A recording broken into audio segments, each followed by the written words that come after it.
Je réagis à mon premier avis sur les élèves de la promo 2024 juste après le premier prime. On commence avec Marine. Alors la première presta c'était Marine, franchement, pépite pour ouvrir le show. Alors assez variété française, elle était un peu stressée, mais quelle voix, si elle va loin dans l'aventure, ça va être une dinguerie. Je pose ça là. Bon, ben franchement, bonne première analyse, elle est allée au bout, j'ai posé ça là. Ensuite, qu'est-ce que j'ai pensé d'Ebony? Ensuite, il y a eu un duo entre Ebony et Maëlys, et franchement, je crois que Ebony va être une des révélations de la saison. Sauf que moi, ce qui m'a dérangé là, c'est le choix de la chanson, mais c'est pas leur faute malheureusement.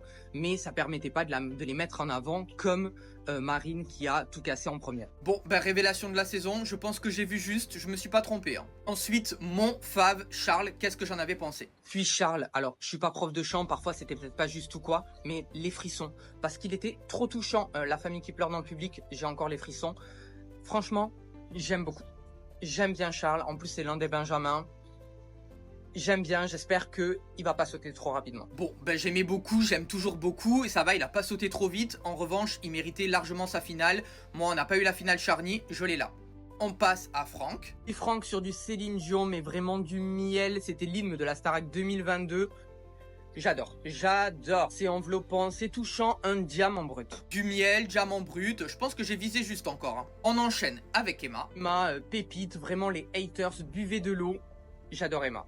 Voilà, pour le moment, premier prime, j'adhère. Elle a, selon moi, ce petit truc en plus. Clairement, c'est mon plus gros regret de la saison, avec le fait que Charles soit pas en finale aussi. Elle a clairement ce truc en plus, ils ont été carrément obligés de faire un prime de repêchage pour l'avoir sur la tournée, c'était évident. Et les haters continuaient à boire de l'eau SVP. Ensuite, c'est Ulysse. Alors oui, Ulysse, c'est le beau gosse de la saison. Je suis sûr qu'il va avoir une énorme fanbase. Préparez-vous à le voir sauvé par le public à de nombreuses reprises, s'il est nominé, parce que quel talent. Bon, ben là j'avais raison, hein.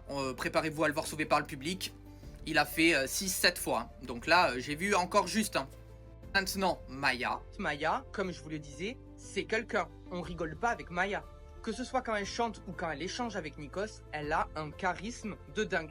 Elle me fait penser à Camille dans Emily in Paris. Bon, ben voilà, Maya c'est quelqu'un, on le savait dès le premier prime. Hein. Puis, Maceo. Vraiment, Maceo, c'est une pépite. Il sait chanter, il sait danser, et il a ce petit truc en plus. Et là, une fois qu'on a vu les 15, on se dit, Maceo, c'est quelqu'un, encore une fois, c'est quelqu'un. Et comme Jennifer à l'époque, ou Lenny l'année dernière, c'est un des Benjamins, et c'est un des plus talentueux en fait. Alors je le confirme, Maceo, c'est quelqu'un. Malheureusement, j'ai pas eu la vision, je le voyais aller beaucoup plus loin.